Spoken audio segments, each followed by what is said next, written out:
So I just uploaded a video that Instagram decided to upload like 20 times, so it just took way too long to delete. And I wanted to delete it because it was a rant without context, and a rant without context doesn't provide any help. And I was just pissed at this whole system as a whole. So let me provide context. You can become a better coach because of it.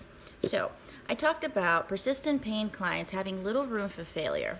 And what I mean by that is, at Enhancing Life, we pride ourselves to getting people lifting without pain, whether you are a general pop client or a persistent pain client. Because it's very common, people who don't have pain, they'll come in and say, yeah, I used to train in the past, but I can't squat because it hurts my knees.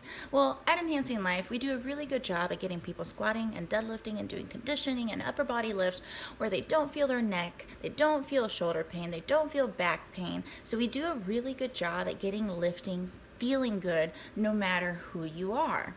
Now, when it comes to training these people and getting these people there, when you have someone in the general population area, you have a lot of room for failure. Meaning, what I mean by failure, it's like a 2-day flare-up. They do a deadlift and their back hurts for 2 days and then they're fine.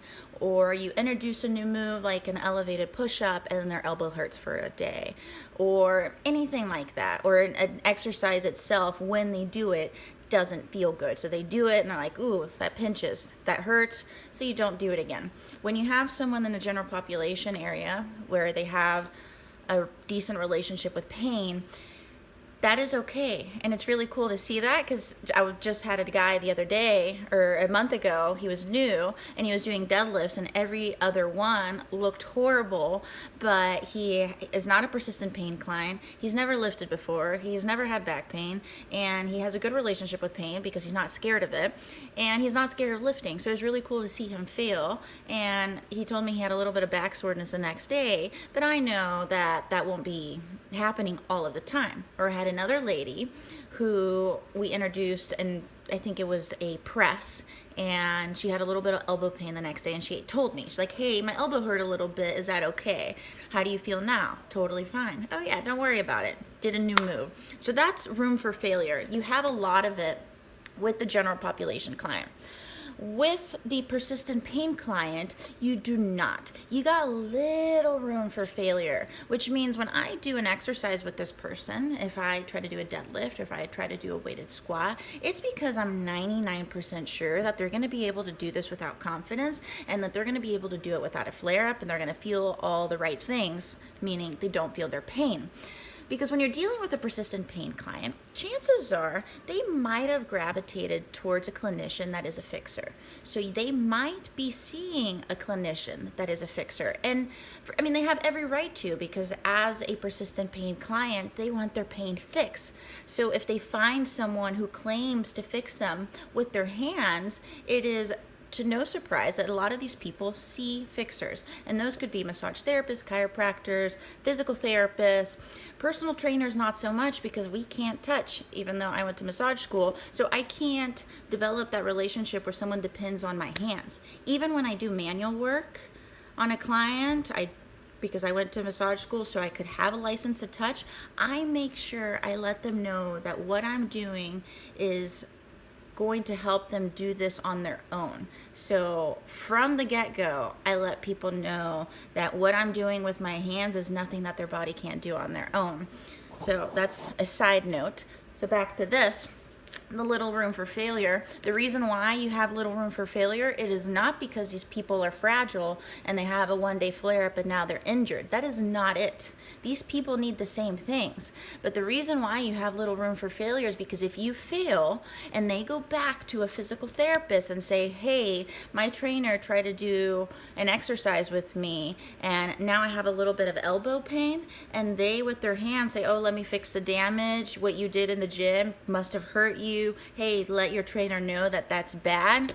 You don't want to deal with that. That's why I leave so little room for failure, because that is my experience. I'm trying to avoid that, because if a clinician doesn't see eye to eye with me, if they promote fear avoidance, if they promote fragility, they don't promote strength training, and they have an old school school mentality on pain and they're fixers, it doesn't matter how respectful I am, I'm never going to see eye to eye with this person. We are going to disagree on how this persistent pain client needs to rehab. So the way I don't deal with them is I leave little room for failure, because I don't want them running back and then saying, what did Lucy do to hurt you? Because that happens, and I don't want to deal with that. So if you're dealing with someone in persistent pain, you got little room for failure, because now you have to deal with a clinician who is old school.